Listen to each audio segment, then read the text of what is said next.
Praise the lord ક્રિસ્મોલ ભાઈએ તથા બહેનો દિવ્યદાન સંદેશમાં તમારું સ્વાગત છે. ઓક્ટોબર 2 શાસ્ત્રપાઠ સાંભળીએ. ઓક્ટોબર 2 આપણે જાણીએ છીએ ગાંધી જયંતિ આપણે ઉજવીએ છીએ અને સાથે સાથે રક્ષક દૂતોનો તહેવાર ઉજવીએ છીએ. ક્રિસ્મોલ ભાઈએ તથા બહેનો, ગાંધી જયંતિ ગાંધીનું નામ લેતા વિશ્વમાં એક વસ્તુ માટે પ્રખ્યાત હોય એ અહિંસા. અહિંસા દ્વારા, નોન વાયલન્સ દ્વારા મહાત્મા ગાંધીએ આપણા દેશ માટે સ્વતંત્રતા મેળવી આપી. એટલે આજે આપણે જાણીએ છીએ વિશ્વમાં દરેક જગ્યાએ હિંસા, યુદ્ધ, ગુસ્સો, તો પછી ખાસ કરીને હિંસામાં જ માણસ માનતો હોય. હિંસા માનવ જાતને સંપૂર્ણતે નાશ કરશે. મહાત્મા ગાંધીના જન્મદિવસ ઉજવતા આપણે પણ હંમેશા ગુસ્સો દૂર કરીએ અને સર્વ પ્રકારના હિંસા દૂર કરીએ. હંમેશા અહિંસામાં માનીએ, જેથી કરી મહાત્મા ગાંધી પોતે કે આ વાતની ખુશ થઈ જશે. અને સાથે સાથે રક્ષક દેવદૂતોનો તહેવાર ઉજવીએ છીએ. રક્ષક દૂતો ક્રિસ્મવાલા ભાઈએ તા બહેનો, બાઇબલ ઘણી બધી જગ્યાએ આપણે શીખવાડે છે. ઈશ્વર જ્યારે જન્મ થઈએ, આપણો જન્મ થાય ત્યારથી મરણ સુધી દરેકને એક એક દૂતને આપે છે. આપણને રક્ષણ કરવા માટે, આપણે હંમેશા પ્રભુ તરફ દોરવા માટે અને સદા આપણી સાથે રહેવા માટે અને સાથે સાથે આપણે માટે મધ્યસ્થ કરવા માટે એમ કરીને બાઇબલ અલગ અલગ જગ્યામાં આપણને શીખવાડે છે. ગીત શાસ્ત્રમાં 91 અધ્યાય 12મી કલમમાં એ પોતે કહે છે, આપણે જ્યાં જ્યાં ફરીએ દેવદૂત આપણી સાથેની સાથે જેમ કરીને શાસ્ત્રપાઠ આપણને જણાવે છે. અને એવી જ રીતે મહાપ્રસ્થાન ગ્રંથમાં 32 અધ્યાય 36મી કલમમાં, તું જ્યાં જ્યાં જાય મારો દૂત તારી આગળ આગળ જશે એમ કરીને પ્રભુ પોતે વચન આપે છે. હા ક્રિસ્મવાલા ભાઈએ તા બહેનો, આપણે હંમેશા આપણા જીવનમાં આ દૂતો ઈશ્વરે બનાવેલા છે અને ઈશ્વર કરતાં ઓછા છે. અને માણસને હંમેશા સુરક્ષિત રાખવા માટે ઈશ્વરે આપણને એક એક દૂત આપ્યા છે. ક્રિસ્મવાલા ભાઈ તા બહેનો, ઘણી બધી જગ્યાએ ઘણા બધા લોકો એમના જીવનમાં આ દૂતોનો અનુભવ કરે છે. લગભગ ગયા વર્ષ રાજકોટ રસ્તા ઉપર એક ગાડી ઉપર કારમાં જતા હતા એક પરિવાર, અને અચાનક એક કાર જે બેલેન્સ ગુમાવ્યા કે બ્રેક ગુમાવ્યા અને પછી એનું પરિણામ ખાડામાં પડ્યા. બહુ ખતરનાક ખાડો, અને ત્યાં એક માણસ આવી જાય છે. દરેક પેપરમાં પણ આવ્યું હતું, મેં તારીખ બોલી ગયો, પણ દરેક પેપરમાં ત્યાં કેવી રીતે એમને એક માણસ ત્યાં આવ્યા, એમને મદદરૂપ થયા હતા. અને જ્યારે એ બધા રોડ ઉપર આવ્યા એ માણસ અદૃશ્ય થઈ ગયા. એ લોકો પોતે કહ્યું હતું કે આ ઈશ્વરના દૂત અમને બચાવવા માટે અને ઉપર લાવવા માટે મદદ કરીને સાક્ષી આપી હતી. અને આજના શુભ સંદેશમાં આપણે જોઈએ છીએ ક્રિસ્મવાલા ભાઈએ તા બહેનો, લુકનો ગ્રંથ 9મો અધ્યાય 57થી 62મી કલમ સુધી.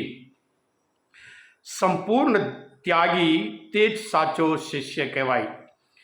ક્રિસ્મવાલા ભાઈએ, ધારો કે આપણે પેરિસમાં બાઇબલ અધિવેશનનું આયોજન કરીએ છીએ. બાઇબલ અધિવેશન આયોજન કરતાં આપણામાં જાત જાતનો વિચાર આવે, આયોજન આવે, લોકો અલગ અલગ રીતે સૂચના આપે કે વધારે ને વધારે લોકો આવે, વધારે ને વધારે લોકોને ઈશ્વર વચનનો લાભ મળે.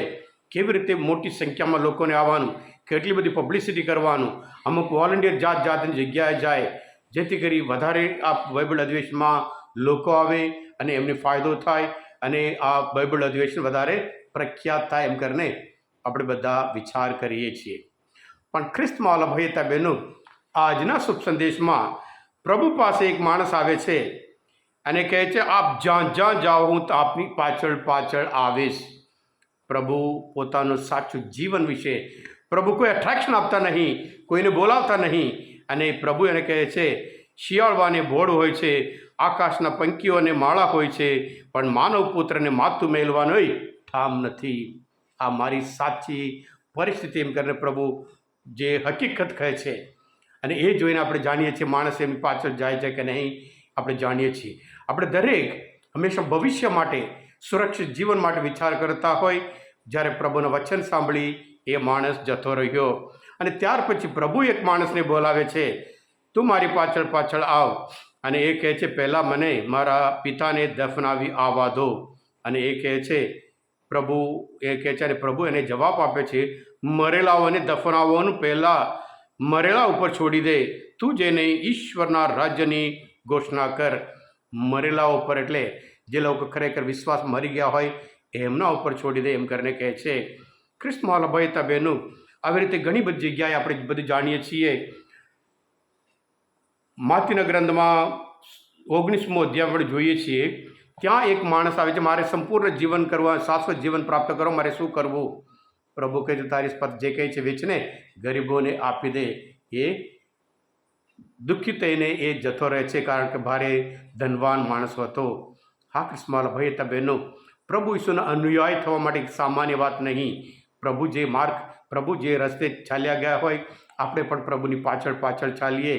અને પ્રભુ પોતે યોહાનના ગ્રંથમાં 6 અધ્યાયમાં 56મી કલામાં કહે છે, જે કોઈ મારું મારું શરીર ખાય છે, દેહ ખાય છે, મારું શરીર પીએ છે, તે શાશ્વત જીવન પામ્યો છે, હું એને છેલ્લે દિવસે સજીવન કરીશ. એ સાંભળીને ઘણા બધા નીકળી ગયા.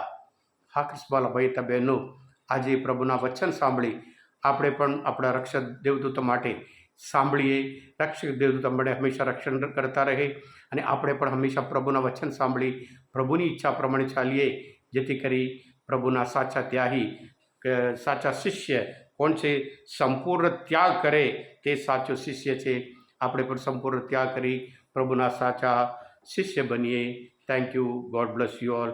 ખ્રિસ્તવાલા ભાઈ બહેનો, આ સંદેશ શાસ્ત્રપાઠ સમજવા માટે પ્રભુ શ્રી વળકોમાં મદદરૂપ થયા હોય, તમે પોતે દિવ્ય દયાનો સંદેશ સબસ્ક્રાઈબ કરજો અને બીજા માટે પણ ફોરવર્ડ કરજો. પ્રભુ ઈસુ, હું તમારામાં વિશ્વાસ રાખું છું. બોલો દિવ્ય દયાનો જય.